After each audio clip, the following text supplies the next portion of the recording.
What is going on, chat, man? We are back, and today we are reacting to Paul Pierce goes off on LeBron for ruining NBA's competitiveness, man.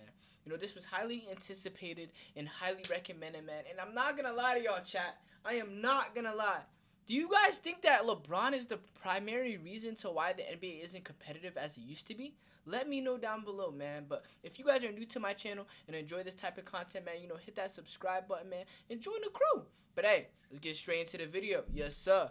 And lets everybody know that it was literally LeBron James who's responsible for the lack of competitiveness. Everybody knows? Everybody? It's not like the whole era. It's like LeBron primarily? In the NBA. Let me explain why.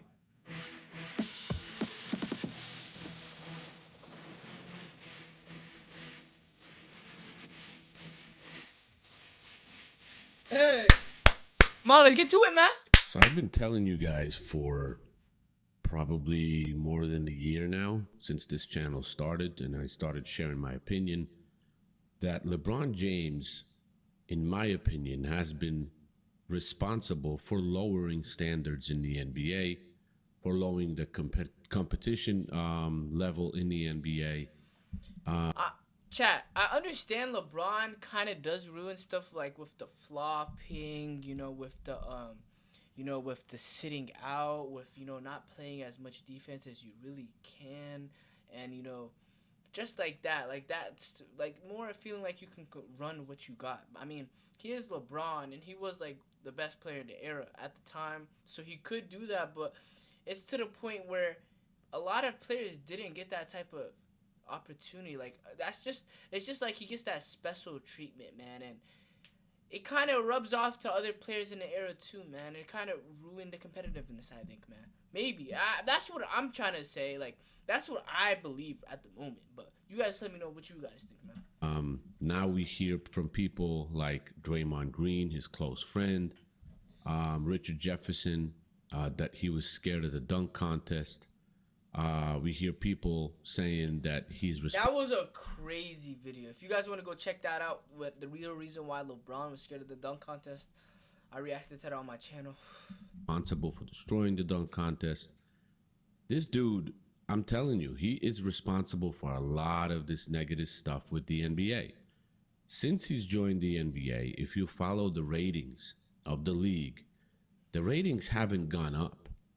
They've gone down. Slowly and evenly, but they have gone down from when he came into the NBA. Now, this time we have Paul Pierce going on to a podcast and sharing his true feelings on how he feels about LeBron James joining Dwayne Wade and Chris Bosh in Miami, and why that was the beginning, why LeBron started that lack of competitiveness and lack of connection between the players and the teams and their fan bases and all that other stuff. He mentions a couple of interesting things. I want you to listen to his comments, and I'm going to comment on it as well right after he's done. So here is Paul Pierce talking about what I just said. This is my thing. Like, he's not wrong in it, but it also, like, when we as players start looking at it just as a business, it takes away the competitive spirit of the game. I agree. Like, it takes away a fan base growing with you and becoming one with the fan. And I get it. You know, you only have enough. I understand that. Okay. I hope he doesn't say anything crazy, bro. Number of years to maximize your earning, potential. And I hate that the game has come to this, because when you look at the old school players, win, lose, or draw, they want to die with their franchise. They want to die with their fans. Facts, bro. For example, Paul Pierce, he stayed on the Boston Celtics for majority of his career until he was very old and then eventually left. But you got people like Kobe. You got people like, there's a lot of players that just generally stayed on their teams, bro.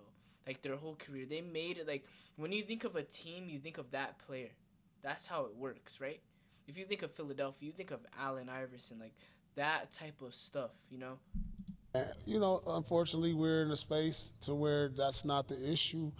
And I think it all started with LeBron, truthfully, going to Miami. And guys was like, we control our future. I mean, he's the pioneer of this. Where we see guys jumping around, there's no more, that franchise player. I think Steph Curry is going to be the last guy to do that. A guy who's a franchise guy who's.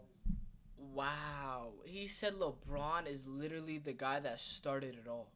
Like, started leaving teams first. He said LeBron was that guy first. Stay with his one team. Last one was like Kobe and Dirk, Tim Duncan, guys like that. So this is the culture that we in. Get to the next team, and like, but in Harden's case, he's gone to teams that like he's trying to get the money and win at the same time. Whereas he shows up, bro. I'll give him that. So now that you heard Paul Pierce's comments, I'm going to show you exactly, because there's a discussion and a comeback from LeBron James fans that you're looking at Paul Pierce, they call out Paul Pierce and Kevin Garnett joining him and Ray Allen as their big three and them starting it, which is complete false. Kevin Garnett and Ray Allen were not free agents at the time. The Boston Celtics literally made trades to get those players there. So it was team decisions, team trade situations, and things like that. These players didn't conspire or plan to join up and all that other stuff. So that was completely different and does not apply. And if you don't believe me, you can check it, because the Boston Celtics actually traded away 7 players. They traded 7 players to acquire Kevin Garnett and acquire Ray Allen. Now, the situation with Braun and Bosch, they were both free agents. Okay. They were both free agents. They did not have to say anything to their teams that they're going to somebody else. They could have done whatever they wanted. There wouldn't have to be no trade or nothing. But I'm going to show you a video of Byron Scott, who just joined the Cleveland Cavaliers when LeBron James, a few days before LeBron James made that decision to leave. And he said that normally they were free agents. They were, free to go. Miami didn't have to give us anything. But Miami was actually gracious enough to allow them to sign a contract with us and then do a sign and trade. So it was thanks to Miami that allowed them to get a couple picks back and stuff like that. But they did, because it was so out of like nowhere and just so overpowered that like they felt bad, bro. Probably didn't have to literally do that. Cleveland Cavaliers and Bosch's team didn't have to receive anything. It wasn't during a trade. It was during free agency, and those players were free agents. They were free to make their own decisions. They planned it, and they joined up. And Paul Pierce is right about that. So,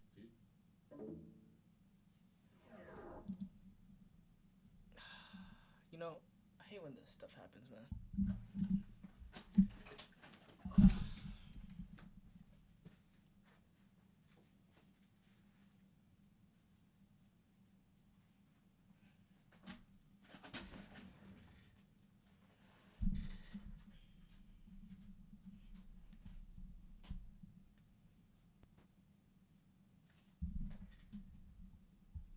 Hey.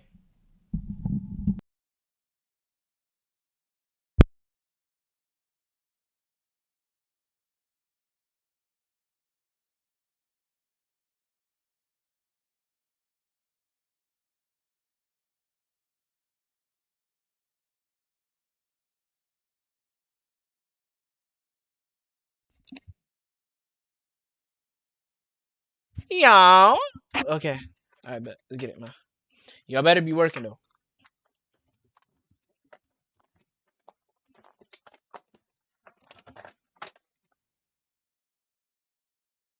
because that was all team decisions. That was not pre-planned by players, and those players were not free agents. LeBron James and Chris Bosh were free agents. So listen to Byron Scott explain how Miami handled that situation. When we found out that night that he was gone, see, they put all their eggs in that basket that he wouldn't have the balls to leave. So we didn't make any arrangement with Miami. That's crazy, bro. They literally said he does not have the balls to actually leave. Like, they literally thought that. On sign and a sign and trade deal, right? Miami was gracious enough to say, even though he said he's coming here, we'll do a sign and trade with you. Okay. So that we could get some picks and things so we wouldn't be left there holding our, Yeah. our cojones like we didn't know what the fuck we were doing, which we didn't. And we Wow. really thought he wasn't going to go, or they thought, because I had no clue. So there is some truth behind the scenes that LeBron, Wade, and Bosch were putting Oh, this together prior to the season I even think ending. this was being put together when they were at the Olympics together. What year was that? That was It was a couple of years before they, 08? yeah, something like that. But I think they had this, this whole plan on kind of playing together way before it materialized. Now, there Wow. was another video of Michael Redd, I believe during that Olympics with LeBron James and Dwayne Wade and so on. And he said that there was conversations about people joining up during that Olympics. So Byron Scott might as well be 100% correct on that. But Okay. Michael Redd was more from the old school, and he was saying that, players for players from the older school, it was almost like it was dishonorable to leave and join up with your competition.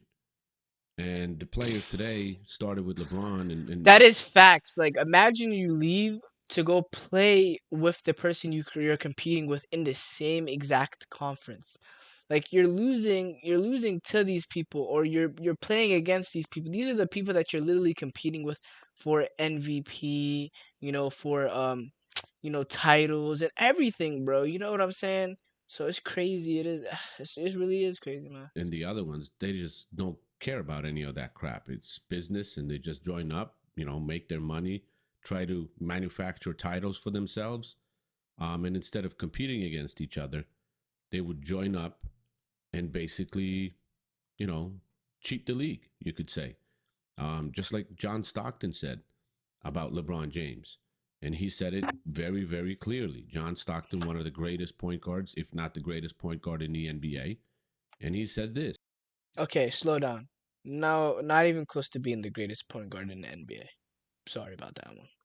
He literally said that some players don't don't get to the top of the mountain by climbing it. They simply take a helicopter, and that's exactly resembling what LeBron James did, because he took a shortcut, um, joined up with this competition, and won titles that way. So Wade already had a title. I don't hold that against Wade as much, because Wade won his title in the third year he was in the NBA Yeah. with a Shaquille O'Neal as his second top player right behind him.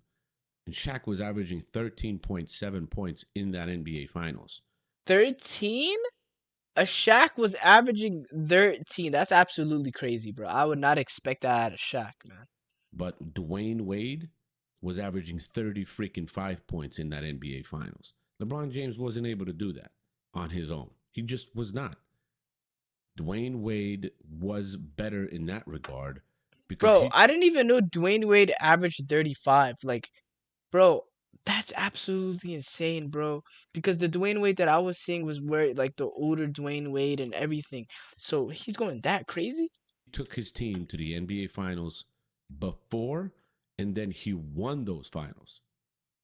He won the finals, averaging 35 points a game. I believe LeBron James, the first final he went to playing against San Antonio, he averaged like 20 points. And they were swept, if I'm not mistaken. So big difference right there. And LeBron James' career, his whole career is, his finals appearances and all that, because he always planned it out to join up a team that had good players and that gave him opportunities to go to the finals, to have better records, to perform more, and all that other stuff. Dwayne Wade played on Miami teams that sucked. Yeah. And LeBron James never really did that, because as soon as Dwayne Wade was kind of loyal to his team, and then he went to Chicago. But I don't blame him. That's your hometown. And then he went to play with Cleveland with LeBron, though. And then he went back to Miami. Saw, warning signs in Miami, he went to Cleveland. Got Kevin Glove. You had Kyrie Irving over there already, so he knew what he was getting into, and then he joined up with the Lakers, knowing that Anthony Davis is coming in next season, and that's it. So that's just all my opinion right here. So share yours in the comment section. Like, share, subscribe to the channel. Chat, what do you guys think about this, man? Like, do you guys genuinely think that, you know, LeBron really ruined the competitiveness for the NBA? That was a crazy stutter, man. But do you guys think he actually ruined it, bro? Like, absolutely. Like, do you guys stand on that? Like, do you guys genuinely think that, man? Let me know down below, man. And is that a reasoning to why the modern NBA is weak? I have a good question for y'all, man. But hey, with that being said, this is the end of the video. So make sure to like, comment, and subscribe. And I'll catch y'all next time. Yes, sir.